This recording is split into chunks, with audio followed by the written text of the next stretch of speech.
The following podcast is a deep, shallow dive production. Okay, let's go.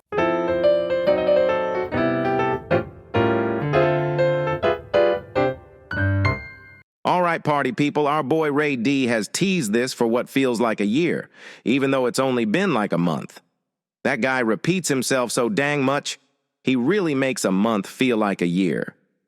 But I digress. Today is the day that we reveal the top 5 phrases that our artificial intelligence software has analyzed as the top 5 phrases RayD says the most on the Deep Shallow Dive podcast. Just like everything else in the news these days, none of this has been independently verified, and so you gotta just take our word for it.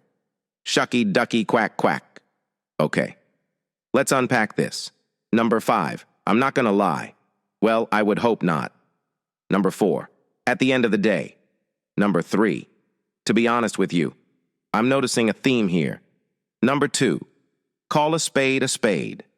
That one feels like it should have an asterisk next to it, since it's really a tagline, but whatever. And the number 1 phrase that our non-independently verified analysis, meaning you literally simply have to take our word for it and ask 0 questions, is, drumroll please.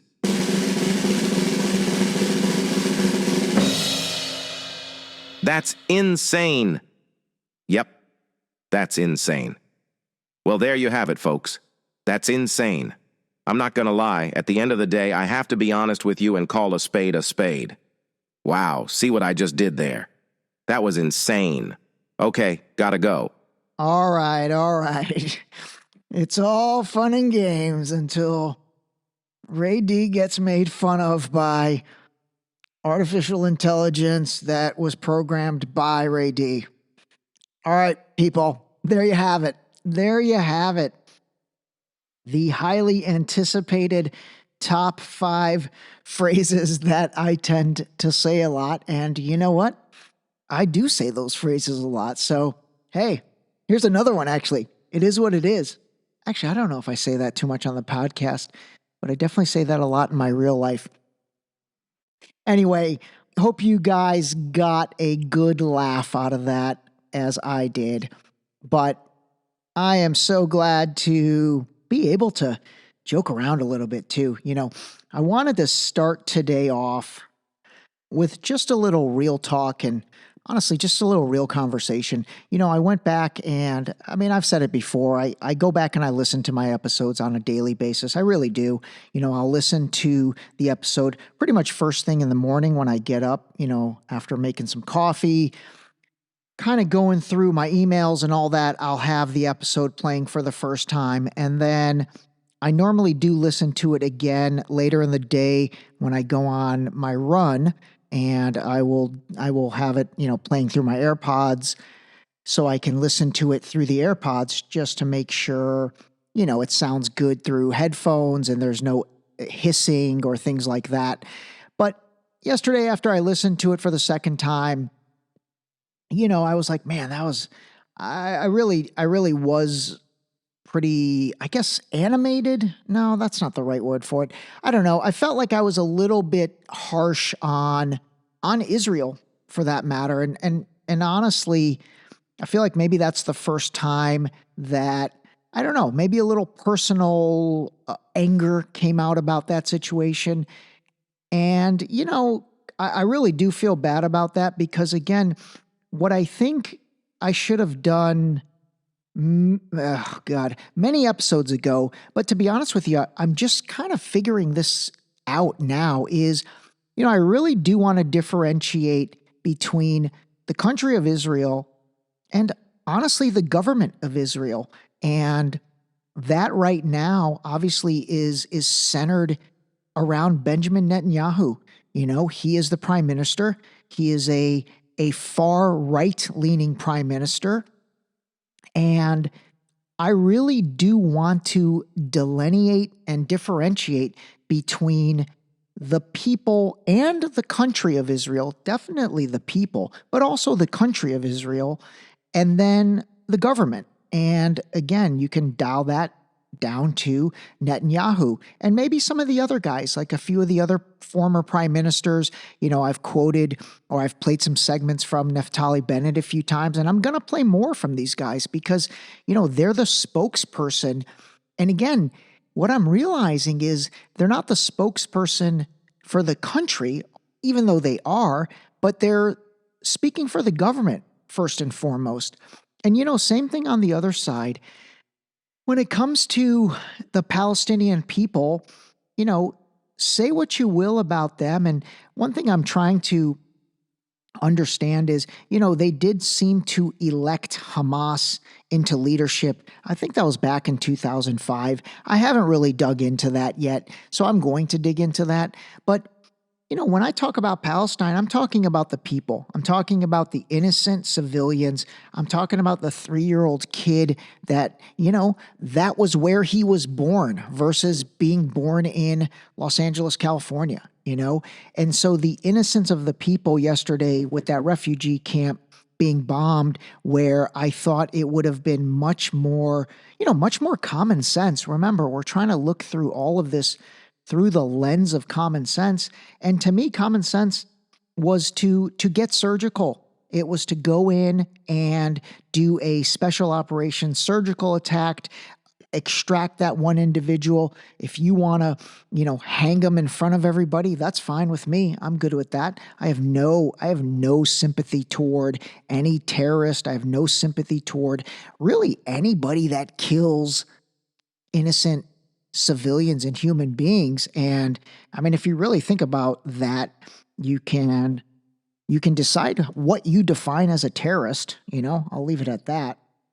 But anyway, I was a little, I don't know, I guess I just felt like maybe that was a little much. But the point I want to make initially is that I am quickly realizing the tremendous disconnect between Netanyahu and the right-wing faction of the Israeli government, and then the country and the people. And at the same time, I'm really researching the disconnect, or trying to understand what Hamas even is. It's like right now, to me, it's a little bit like a boogeyman. I haven't really seen anything where they bring a Hamas leader. I don't really even know who the leaders are. I don't know any of those names. It's not like Osama bin Laden, where there was one guy that was, really the focal point of this. Now, when you hear about Hamas, you just hear it's Hamas. It's Hamas. Hamas is doing this. Hamas is doing that. Hamas is doing that. So I'm going to try and delve into that a little more. That's the first thing I wanted to have a little real talk on today.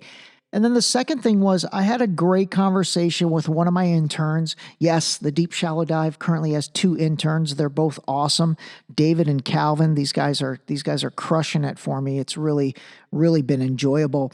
And the most enjoyable part is, they're both like 23 years old. So it's very cool for me to be able to interact. And I'm going to start interacting a lot more with these guys, but be able to interact with that, God, I feel like here's the old man talking, interact with that younger generation and try and like see things through their eyes and see what's important to them, or see what they think about, or see what resonates. I honestly like to think of myself as someone who is in touch across, I guess, the age span. I can have a conversation with an 8-year-old and an 80-year-old, and I feel like I can do both of those, equally as well. But it's been great having these guys to really, bounce things off of. And that's what happened yesterday. Calvin gave me a call, and, we had a really good talk, and I'm actually going to bring him on an episode because we brought up so many things. Gosh, I wish I had recorded the conversation yesterday, and because I literally could have just put that in and played it as an episode. But the thing that I took from that conversation the most was, he said, "Hey, just wanted to let you know, when I first met you, the thing that really resonated to me was that, after one conversation, I felt like I knew you, and I felt like, we had been friends our entire life.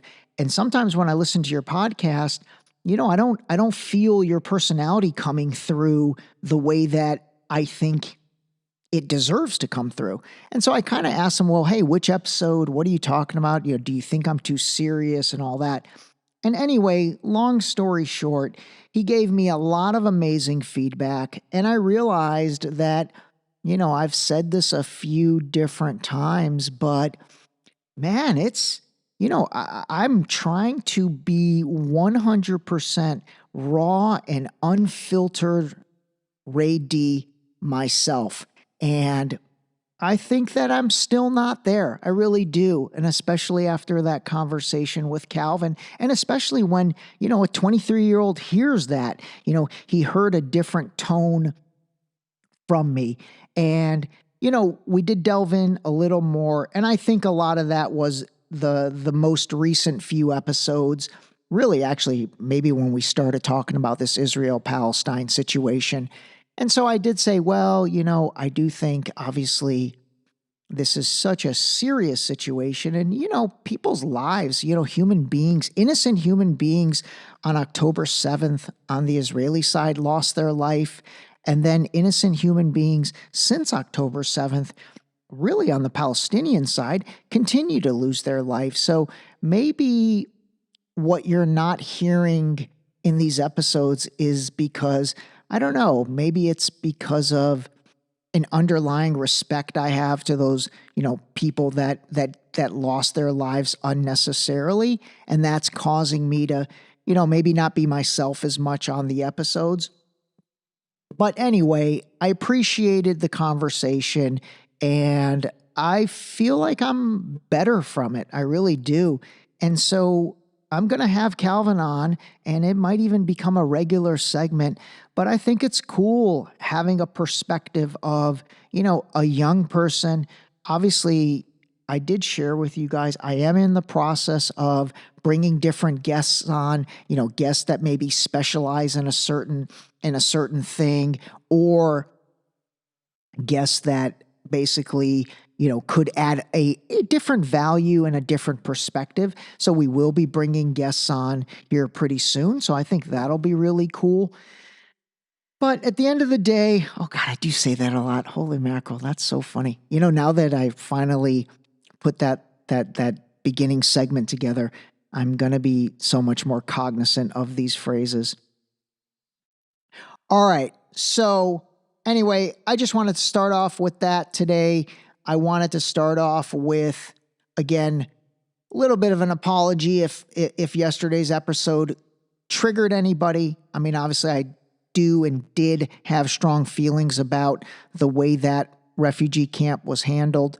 But again, my point in this podcast and everything is to, really try and strip away some of the emotion as much as possible and really try and figure out what's going on. So, all right, there we go. All right, so the rest of this episode, we are going to talk about the military-industrial complex.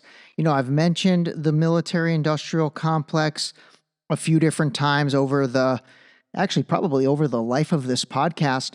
And then recently, I've definitely brought it up in connection to the petrodollar and sort of how these things go hand in hand. Obviously the petrodollar being the fact, as we've talked in the past two episodes, of Saudi Arabia and then other Middle Eastern countries requiring all oil transactions to be settled in the US dollar. And then that, since 1974, honestly has created the economic boom that we've all been fortunate enough to experience here in the United States.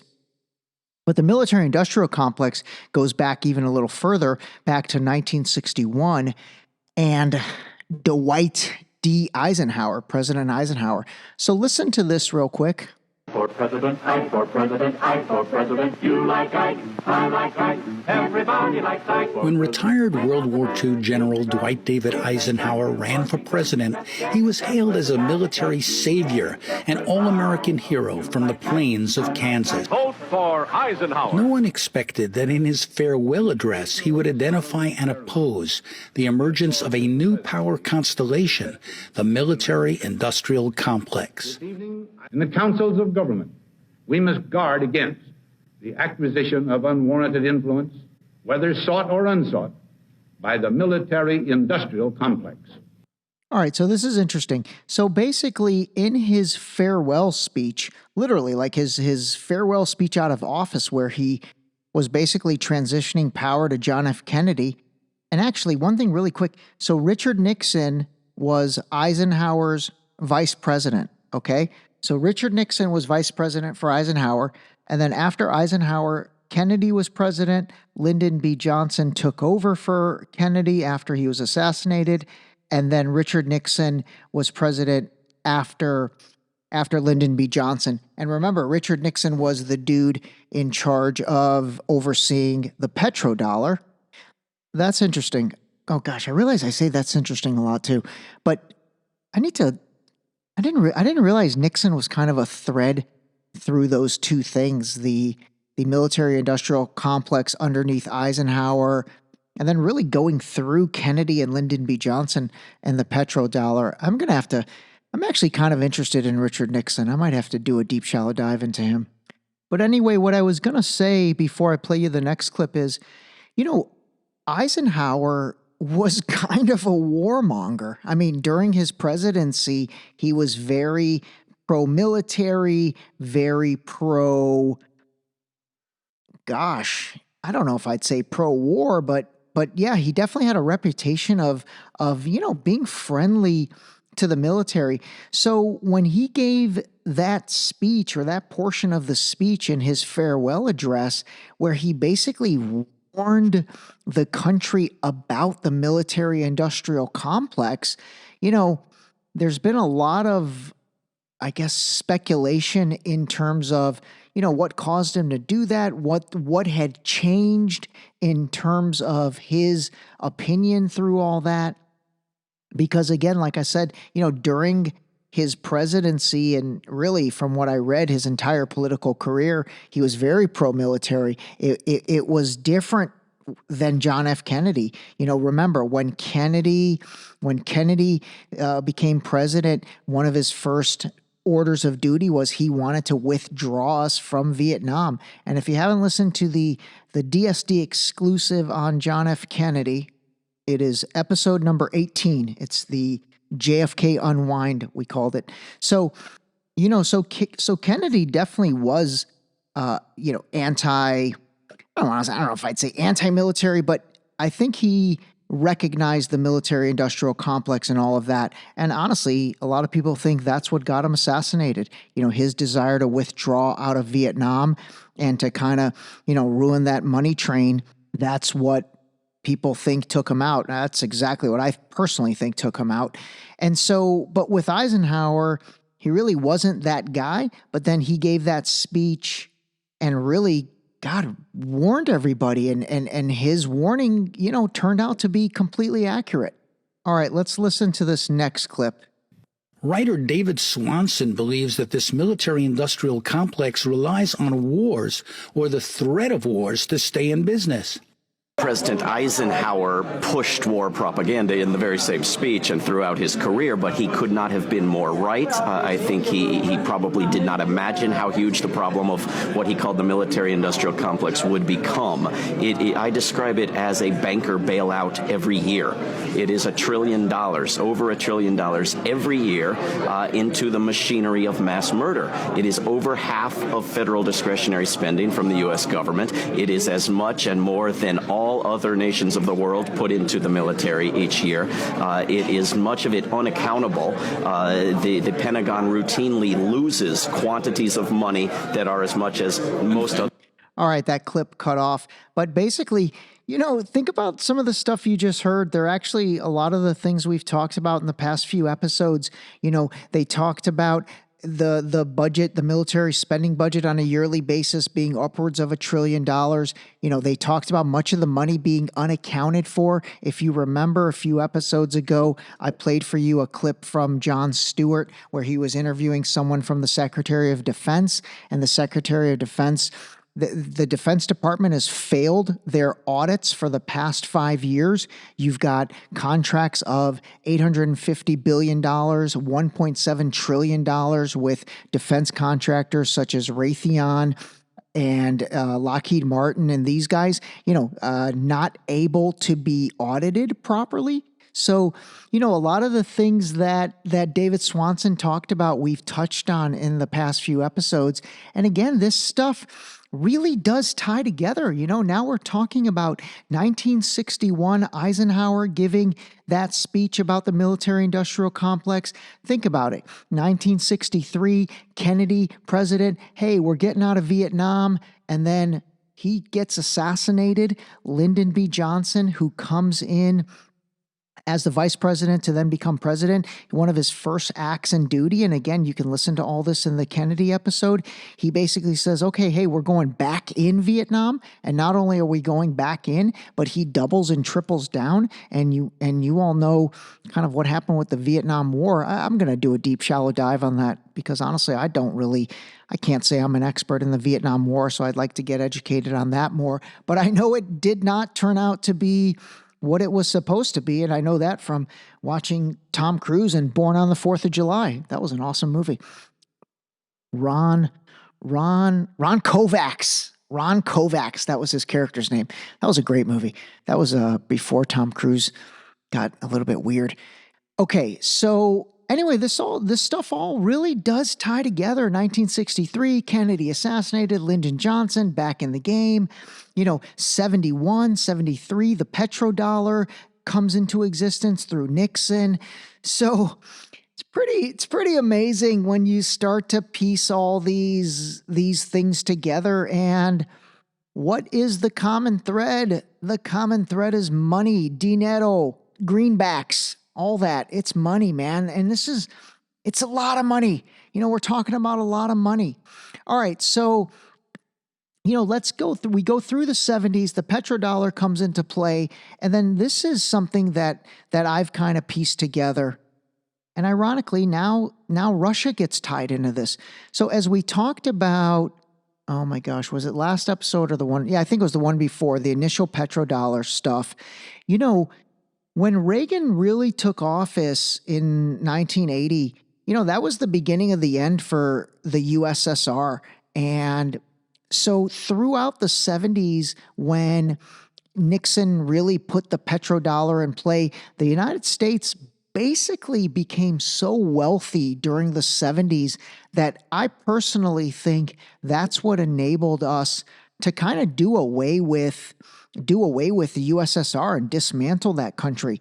And so it looks like, to me, one of the things Ronald Reagan maybe spearheaded was, dismantling a little bit of this military-industrial complex. Because, again, remember, without the threat of the Soviet Union, you don't have an enemy anymore. There's no antagonist. There's no boogeyman to fight anymore.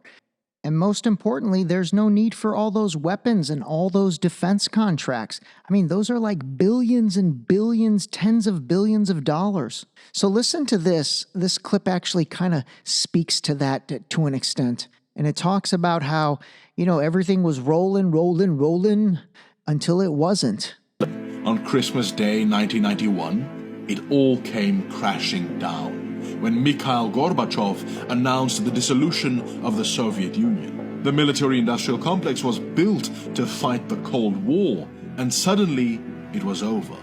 Suddenly, the United States was left without an enemy to fight. Suddenly, the Pentagon and the defense contractors could no longer justify their jobs or their oversized budgets. So they had to create an enemy.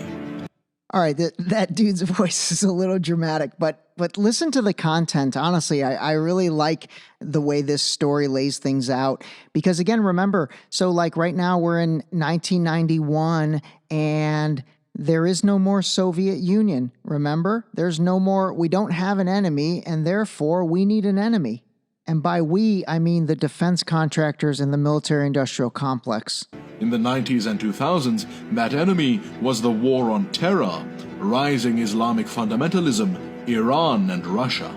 I had to stop it real quick. Wow, that actually kind of hit me with a thought. Man, history repeating itself. The war on terror. Remember yesterday I played, or the day before, Netanyahu brought up the phrase axis of evil. Axis of evil, that phrase is back. But that's interesting. That's right. The war on terror, Iran, Russia, and then now. And now that enemy is China. So how does the military-industrial complex work? War is a racket. An ambitious program for all-out war.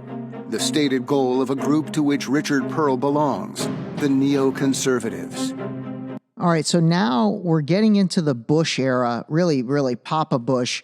And if you haven't heard the phrase neoconservatives, some people call it neocons. These are the group of Republicans, but there also were Democrats in there. But really, this was that group of Republicans: Bush, Cheney, Donald Rumsfeld, Paul Wolfowitz, all these guys. And they were the original gangsters. They were the original OGs. These guys were the warmongers. They were all about war. But I will say, from the things I've read, I mean, one could argue their intentions were in the right place, being, this was the original America's first, MAGA movement to an extent, because really they were all about war. But I think that their inclination for war was more financially driven versus driven by, wanting to hold the values of America near and dear. Dick Cheney, Donald Rumsfeld, Condoleezza Rice, Paul Wolfowitz, Douglas Feith. These are the advisors who have Bush's ear. Joe Wilson, a career diplomat, witnessed their rise. They came into office with the Republican Party, and in particular with the staffing done by the Vice President in his office and the Secretary of Defense in his office. So the Vice President was Dick Cheney, and the Secretary of Defense was Donald Rumsfeld. The neoconservatives, they have ties to the world of oil, to the defense industry. They are ideologues, champions of American hegemony in the world.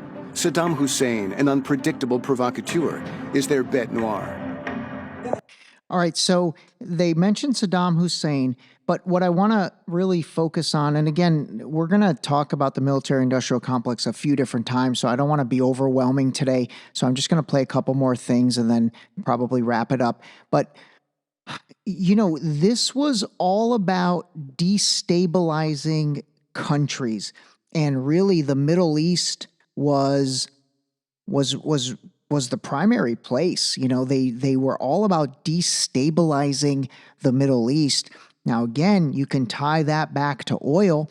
I will tell you the one country that never was destabilized. You can probably guess, if anyone's paying attention the past couple episodes, what do you think it is? What do you think that country is? I'll give you 5 guesses. I'll give you one guess. Starts with an S, ends with Arabia.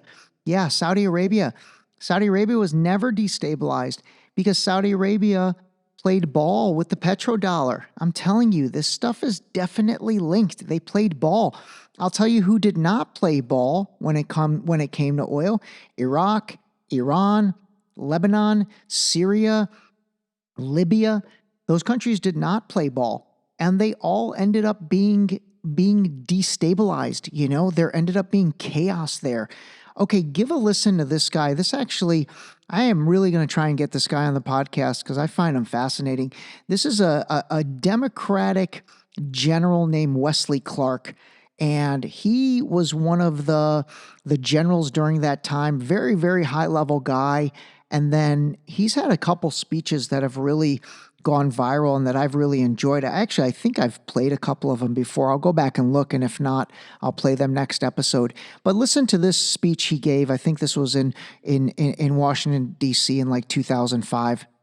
They wanted us to destabilize the Middle East, turn it upside down. Now, did anybody ever tell you that?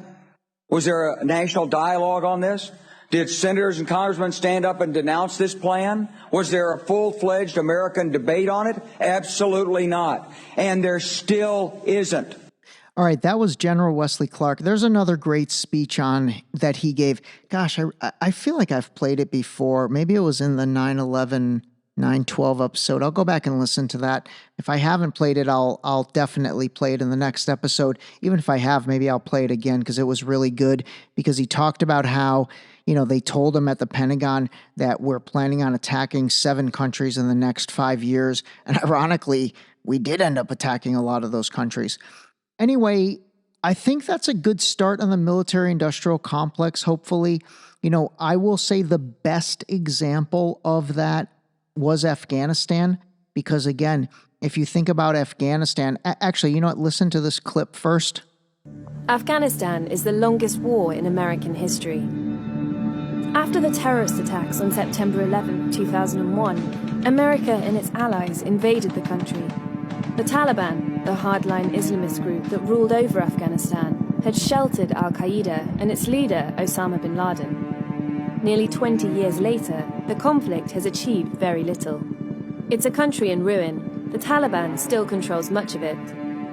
And the war is showing no signs of slowing down. All right, we're going to delve a lot more into that, but I wanted to leave you with that about Afghanistan because, again, think about it. Afghanistan was a 20-year war, and at the end of that war, we literally returned power back over to the Taliban. So the Taliban right now is back in charge. So that 20-year war, which cost, I think, upwards of $4 to $5 trillion, I don't even know how many innocent soldiers, civilians, had to die during that war. And that was coupled with Iraq. We're going to dig into the two of those. But, those two things were probably the best modern day, well, not even modern day, probably the best overall examples of the military-industrial complex. And then I guess I'll leave it up to you to give thought to whether what's taking place over the past couple years with the various battles, could this be military-industrial complex 2.0? We did leave Afghanistan and then enter Ukraine relatively soon after that. So give that some thought over the weekend. Don't forget, if you guys are at any parties, ask the partygoers what they know about the petrodollar per yesterday's episode. And I will leave you with this. That's insane. Yep, that's insane. This episode was brought to you by Boost Liquid Vitamins. Wake up, take your Boost, start your day. Drink your vitamins, build your immune system with Boost. Available on Boost.com.